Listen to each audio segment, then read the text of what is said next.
Hai, Assalamualaikum warahmatullahi wabarakatuh. Kita ketemu lagi di bahagian teori Hexer-Ohlin. Saya akan menjelaskannya dengan lebih rinci. Teori Hexer-Ohlin mempunyai 4 agenda, iaitu pengenalan teorinya. Yang kedua, asumsi teori Hexer-Ohlin. Yang ketiga, kelemahan asumsi teorinya. Yang keempat, faktor kelimpahan teori Hexer-Ohlin.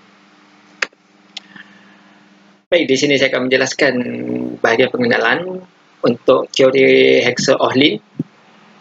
Mereka ini yang Hexer diperkenalkan oleh Elie Hexer dan Bertil Ohlin, nama sebenar mereka.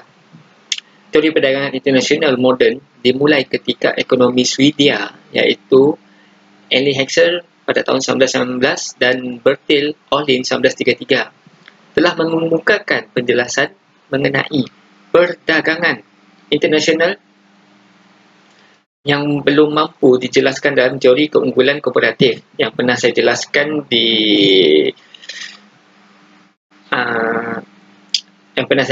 sebelum ini, di video sebelum ini, yang di mana adanya 4 teori, dan ini adalah perkembangan seterusnya setelah 4 teori tersebut.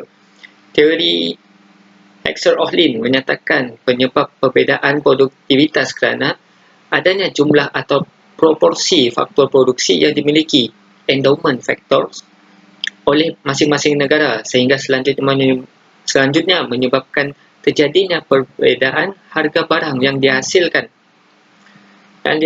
dan dikenal sebagai the proportional factor theory. Asumsi teori Hexer-Ohlin. Yang pertama, hanya terdapat 2 negara dan 2 komoditi X dan komoditi Y, serta 2 faktor produksi tenaga kerja dan modal. Yang kedua, negara tersebut memiliki dan menggunakan metode atau tingkat teknologi produksi yang persis sama. Yang ketiga, komoditi X secara umum bersifat padat karya atau padat tenaga kerja labor intensif, sedangkan komoditi Y secara umum bersifat padat modal kapital intensif. Kedua komoditi tersebut sama-sama diproduksikan berdasarkan skala hasil yang konsisten. Spesialisasi produksi yang berlangsung di kedua negara sama-sama tidak lengkap atau tidak menyeluruh. Ini menurut asumsi teori Hexer-Ohlin. Di sini saya akan jelaskan lebih lanjut tentang asumsinya. Terdapat kompetisi sempurna dalam pasar produksi produk dan dalam faktor memproduksi. Terus selera atau preferensi permintaan konsumsi dan konsumen kedua negara persis sama. Kemudian terdapat mobilitas faktor yang sempurna dalam ruang lingkup masing-masing negara, namun tidak ada mobilitas faktor-faktor antar negara.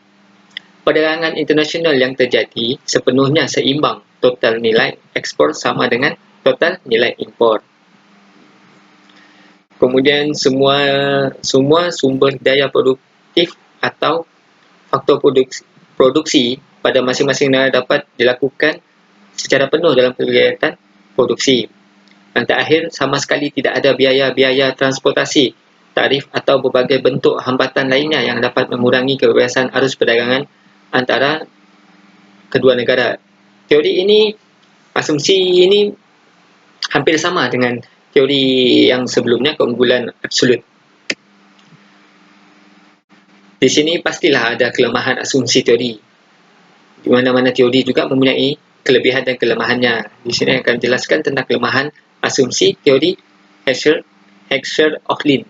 Yang pertama, asumsi bahawa kedua negara menggunakan teknologi yang sama dalam produksi adalah tidak valid.